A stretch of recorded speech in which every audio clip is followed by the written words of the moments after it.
जय श्री कृष्णा, राधे राधे। मैं पंडित गोविंद शास्त्री, भोपाल मध्य प्रदेश से ज्योतिषाचार्य, धर्मगुरु, वास्तु एक्सपर्ट।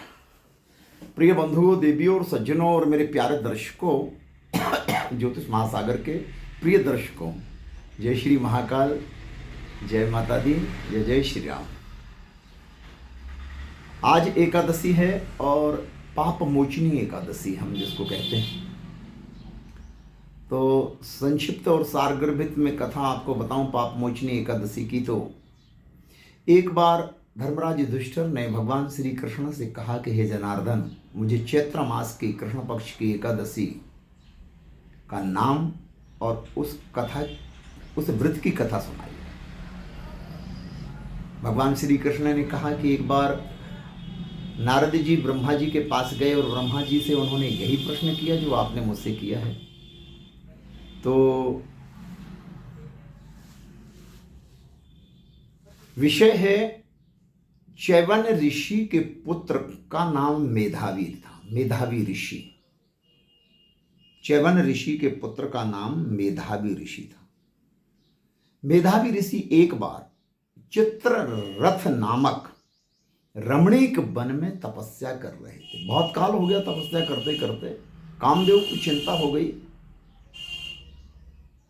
कि अगर इन्होंने काम को जीत लिया तो बहुत सारी परेशानी हो जाएगी। इंद्र का भी पेट दुखने लगता है जब कोई तपस्या करता है। तो कामदेव ने मंजू घोषा नाम की एक अप्सरा को भेजा जो बहुत सुंदर थी, तपस्या भंग करने के लिए। मंजू घोषा ने नाना प्रकार के जितने भी काम से, विषय से, वासना से संबंधित क्रियाकलाप होते हैं वो सब कुछ किया। नृत्य से, संगीत से, मुस्कान से, हर प्रकार से मेधावी ऋषि की तपस्या को भंग कर दिया। मेधावी ऋषि के मन में काम उत्पन्न हो गया, विषय उत्पन्न हो गया। मेधावी ऋषि मंजू घोषा के साथ 57 वर्ष तक रति क्रिया करते रहे। जब उनको आभास हुआ कि ये तो बहुत बड़ा पाप हो गया, मैंने तपस्या भंग कर दी है एक स्त्री के लिए, एक विषय वासना के लिए, बहुत पश्चाताप हुआ। तो मंजू घोषा को उन्होंने श्राप दे दिया कि तुम पिशाचिनी बन जाओ, मैं तुम्हें श्राप देता हूं, तुमने मेरी तपस्या भंग की।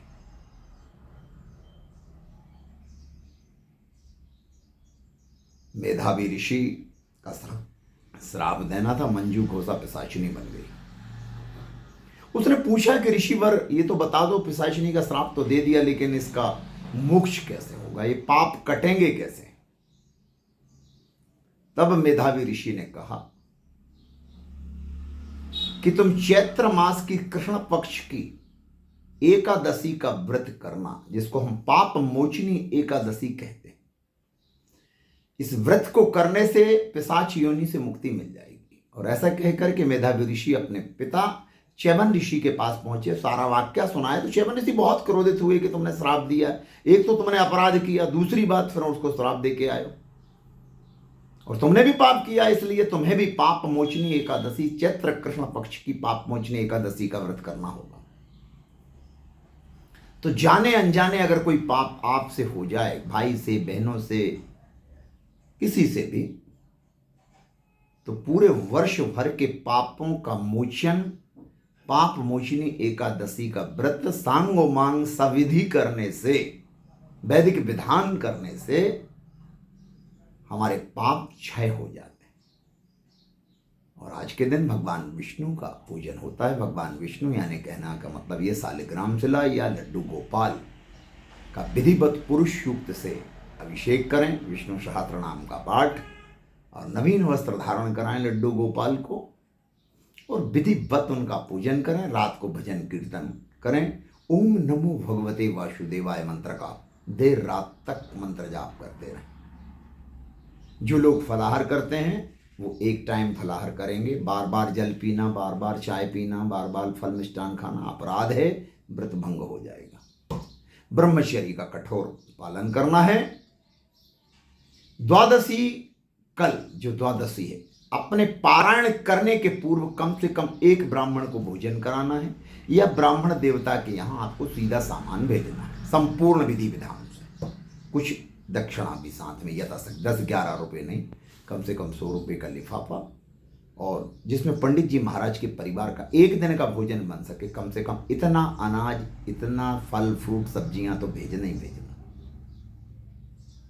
तो अगर उसके बाद में आप और आपका परिवार भोजन करें। चावल का सेवन एकादशी की पूर्व संध्या से, मतलब यानी कल जो निकल गया 17 तारीख से छोड़ना है चावल, तो एकादशी के पहले 10वीं से एकादशी और द्वादशी को भी चावल सेवन नहीं करना। 3 दिन चावल नहीं खाना चाहिए, और भगवान को भोग लगाएं अच्छा, और आनंद लें। पाप मोचनी एकादशी का व्रत करने से, इस कथा को सुनने मात्र से भी हजारों लाखों पापों का क्षय हो जाता है।